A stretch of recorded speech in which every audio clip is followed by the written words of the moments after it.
este es el momento en que nos conectamos con Héctor Chamis, profesor de la Universidad de Georgetown, columnista de Infobae y de NTN24.com. Héctor, bienvenido. Gracias por acompañarnos como siempre. Gracias a vos, Idania. Un gusto. No perdamos tiempo, porque tiempo nunca nos sobra en nuestras conversaciones. Héctor, el subsecretario Brian Nichols ha declarado y ha dicho que rechaza la violación del acuerdo de Barbados. Ha mencionado los detenidos, los presos de 20 Venezuela, y ha dicho que exigen su liberación, incluida la de Rocío San Miguel. Pero yo tengo que preguntar, ¿no reacciona tarde, cierto? Bueno, sí, además yo también pregunto, ¿violación del acuerdo o muerte del acuerdo? ¿O defunción del acuerdo? ¿En qué estadio estamos de este proceso de acordar una salida electoral con Maduro? Y no lo sé tampoco. Y cuando rechaza, ¿qué es lo que rechaza? Exactamente, sí, pero además Maduro no respetó el acuerdo desde el comienzo. Maduro nunca respetó un acuerdo, además. Pero exactamente qué. Y además la pregunta siguiente, y una vez rechazada la violación del acuerdo, la defunción del acuerdo, ¿qué va a hacer? ¿Va a firmar el acta de defunción del acuerdo o va a tomar alguna medida? ¿Eso va a traer alguna consecuencia en la política exterior de Estados Unidos para con Venezuela? ¿Van a ir a buscar a Alex Saab nuevamente y lo van a llevar a Miami? Porque eso era parte del acuerdo, la parte central del acuerdo, además, para Maduro y el régimen todo. Bueno, hay muy bien, son buenas palabras, pero hay muchas preguntas que le siguen, muchas preguntas. Muchas preguntas que siempre quedan sobre la mesa, Héctor, porque además cada día hay más detenidos, más represión. ¿De qué hablamos? Claro, claro, y es como siempre, toda esperanza, por pequeña que fuera, de solución democrática, bueno, Maduro se encarga de dejarlo bien claro paso a paso. Cada una de sus decisiones, cada una de sus acciones está destinada a dejarle en claro a la comunidad internacional, que no es solamente Estados Unidos, es la comunidad europea, es Noruega, una serie de países, ni que hablar de los aliados de Maduro, Brasil o países que están cerca como Colombia, de una salida política al menos. Y bueno, Lula lo defiende todo el tiempo, ¿verdad? No lo llama dictadura, es democracia, en fin. Claro, claro. Habla del bloqueo a Venezuela, bueno, Claro. lo de siempre. Por cierto, Héctor, por cierto que el fiscal del régimen, Tarek William Saab, hoy ha escrito en su cuenta de Twitter en relación al término desaparición forzada y la molestia que esto le causa. Porque lo que nosotros llamamos desaparición forzada, él lo llama accionar del gobierno. Y uno se pregunta, a ver, ¿cómo le decimos cuando desaparece a alguien y pasan 48, 72 horas, una semana y no aparece? Es el modus operandi, además. El último caso relevante, no es el único, pero el que ha tenido más notoriedad y además ha sido más prolongado el periodo de desaparición forzada, ha sido el de Rocío San Miguel, ¿verdad? Y de su familia y de su expareja, quien continúa sin poder acceder al abogado.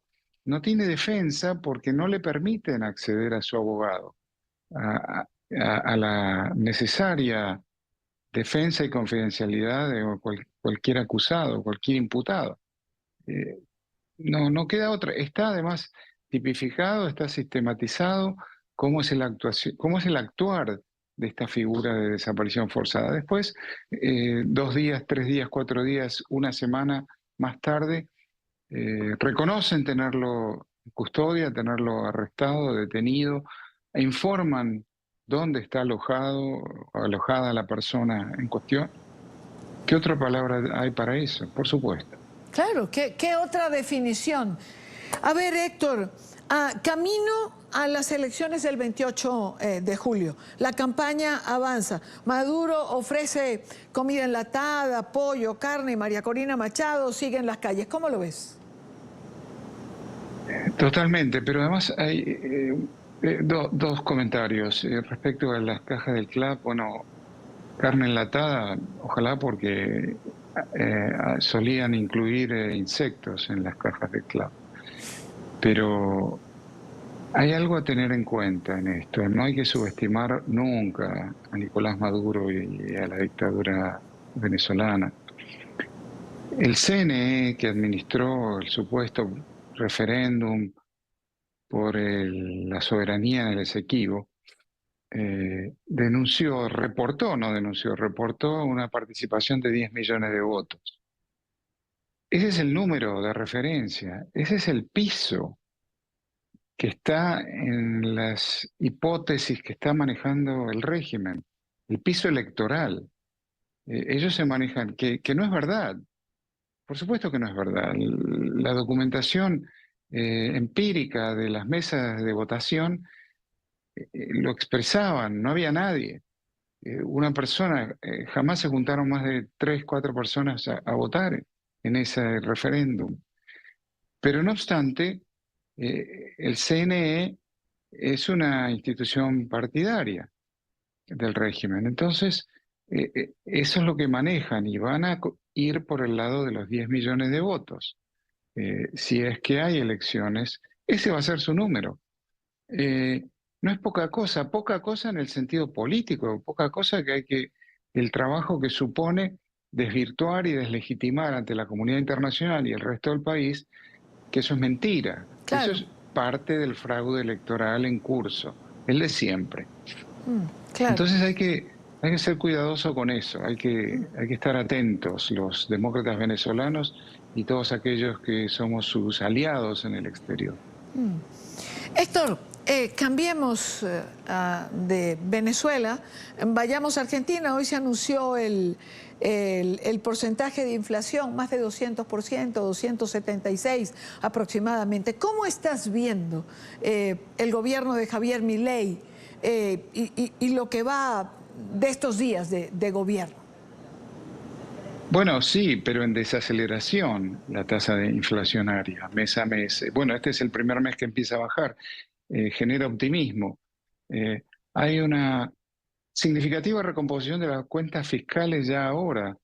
Eh, es que, por el otro lado, la economía argentina bajo el gobierno anterior, estaba tan reprimida en todas sus funciones, función de inversión, de producción, de contratación de empleo, de exportaciones, de importaciones, un sinnúmero de trabas y de obstáculos a una actividad económica normal, que levantados esos obstáculos comienza a generar una cierta expectativa que ya está viéndose rápidamente en términos de recuperar la normalidad de esas funciones.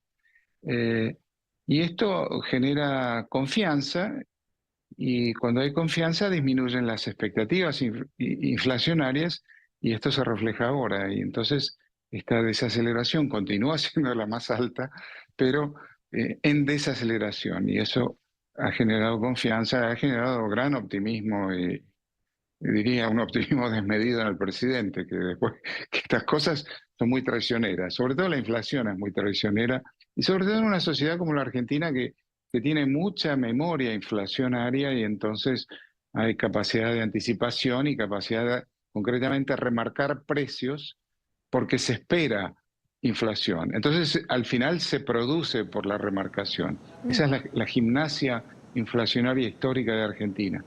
Bueno, eso esperemos que continúe y que la economía se recupere firmemente. Estados Unidos, este martes electoral ha dejado dos candidatos con el suficiente número de delegados para elegirlo, Biden y Trump. ¿Cómo te imaginas esta campaña? Va a ser una campaña no deseable. Eh, y el que gane va a tener la mitad del electorado, porque estas elecciones entre dos partidos, históricamente en Estados Unidos, el que gane va a tener a la mitad del electorado en contra, y muy en contra. Y eso no es bueno para gobernar, para nadie. Si lo sabremos nosotros, Héctor, que no es bueno la polarización. ¿Qué espero de la elección? Lo que siento es temor acerca de la estabilidad política de este país, Estados Unidos. Héctor, mil gracias como siempre por acompañarnos, por estar con nosotros. Gracias por compartir estos minutos. A vos y Dani, hasta la próxima. Hasta la próxima semana siempre hay temas para conversar con Héctor Chamiz.